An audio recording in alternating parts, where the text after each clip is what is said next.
So I'm doing this video the morning after the end of the Lakers Nuggets series. And as anyone that knows who watched it, Nuggets beat the Lakers in 4 games, finished them off in Crypto.com Arena in game 4, where they're able to come back from 15 down, as was a trend in the series, really just showed that, they were able to put it on them in moments. Their scoring burst, and Nikola Jokic was unbelievable. And yeah, beat them in 4 games. And what was just sort of ended up being a common theme in this series, and that was frustrating as a Laker fan, but didn't make me too mad in hindsight, is the fact that the Nuggets just showed that they were the better team. They were able to win in all different kind of ways. And what's amazing is that they won in all different kind of ways, and these games were still ended up being close. Lakers had their chances to win at the end of these games, but the Nuggets just were able to execute better. And in terms of winning in different ways, in game 1, they were able to just pour it on offensively in the first half. And, they did have to hold on for dear life at the very end, but they still won. Game 2, they had a great comeback in the second half where the Lakers felt like they were in control for most of the game, but they were able to turn it on in the fourth quarter. They had what's called a Murray flurry, where he's no longer a bubble Murray, just call him Jamal Murray. He put it on him in game 2. Game 3, they were really it was just really sort of a real sort of what I call championship effort and attitude, where you're up 2-0, you're going to the other arena, but you still have that focus and you don't just settle for saying like, we can take this game off. No, they were really in control for most of the game, even though the Lakers were coming back here and there. They won that one. And then game 4, sort of a last sort of effort for LeBron, where he has an unbelievable start at the first half of the game, where it's vintage LeBron going on 30 points in the first half. He's unbelievable. But the Nuggets, they're relentless, and they just kept on coming and coming and coming. And they were able to just, and again, win another game in the fourth quarter. All of these games in the fourth quarter, man, their execution was just on point. And the Lakers, they just could not get over that hump, because the Nuggets are a complete team. Jokic, unbelievable. It's a 7-footer, bringing the ball up the court, setting the offense. This guy is the best player in the NBA, and he showed that he's just way, way better and way more reliable than Joel Embiid. You got Jamal Murray, plays unbelievable in the postseason once again. The guy's just in total control. He's so smooth out there, can score in so many ways.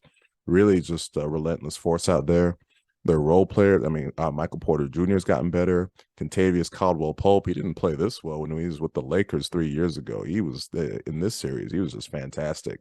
And those all their role players, man. Aaron Gordon, didn't have a great series, but he had a great game 4, great on defense. Bruce Brown, all of these guys, they are a complete team. As far as I'm concerned, it's likely they're going to play the Heat. Heat currently up 3-0. They haven't played game 4 yet. Their game 4 against the Celtics is tonight. I have to imagine they're going to win that.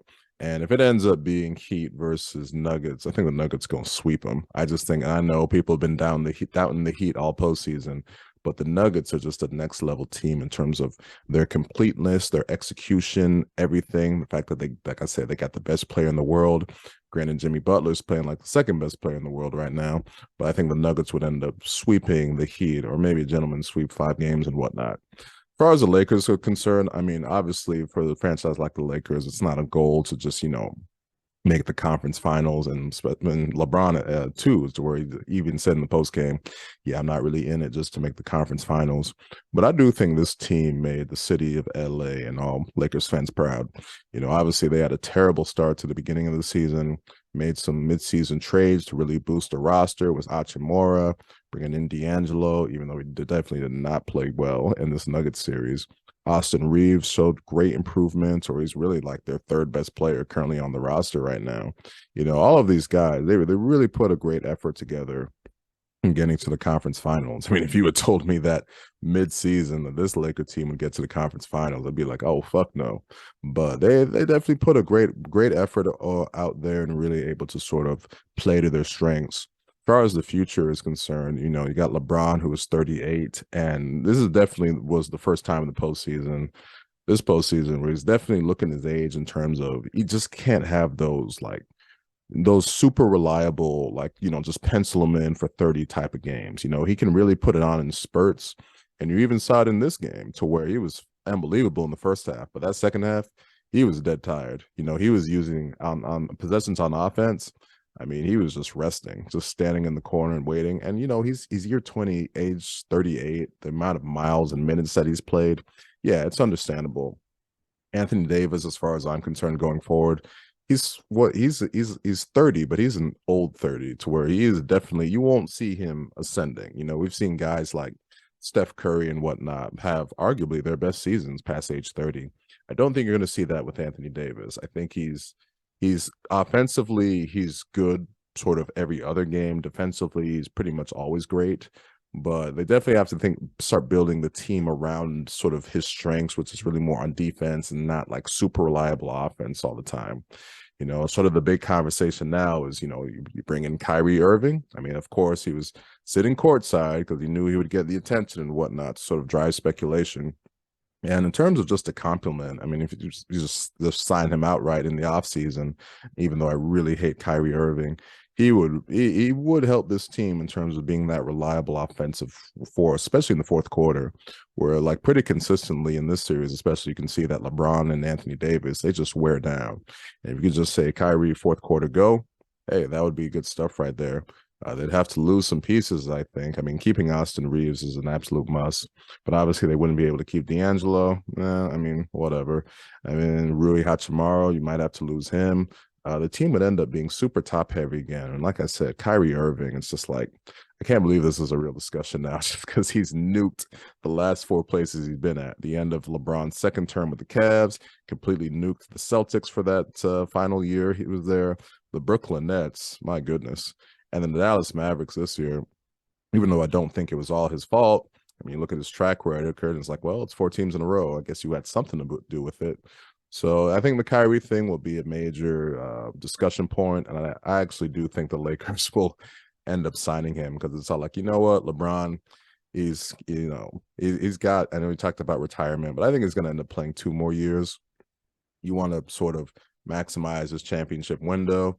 And if you can say, hey, we got a team that's got LeBron, Anthony Davis, and Kyrie, I mean, it's pretty valuable right there. But overall, good stuff from the Lakers.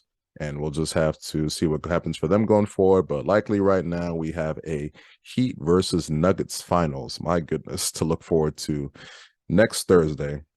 If the Heat end up winning this game, that means there's going to be a 9-day break in between now and the finals. You combine that with a very sort of unsexy matchup with Heat versus Nuggets that's not going to draw in a big audience. I don't think it's going to be exactly a record-breaking finals in terms of ratings, but for basketball fans, get to see more of what, has been the 2 best players in the NBA with Jokic and Jimmy Butler, at least right now. Of course, they gave out that, man, this is so stupid, the Western Conference MVP trophy named after Magic Johnson. It's like, this is too many trophies now. And I didn't even realize that the conference championship trophy is named after Oscar Robinson. It's like, what's up with all of these? It's just too many names. It's like, come on, you don't need all this. It's so dumb, whatever. But that's a whole nother rant and discussion to have some other time. So that'll do it for this video of the reaction to the Lakers versus Nuggets sweep. Made it to the end of this video. Thank you for watching.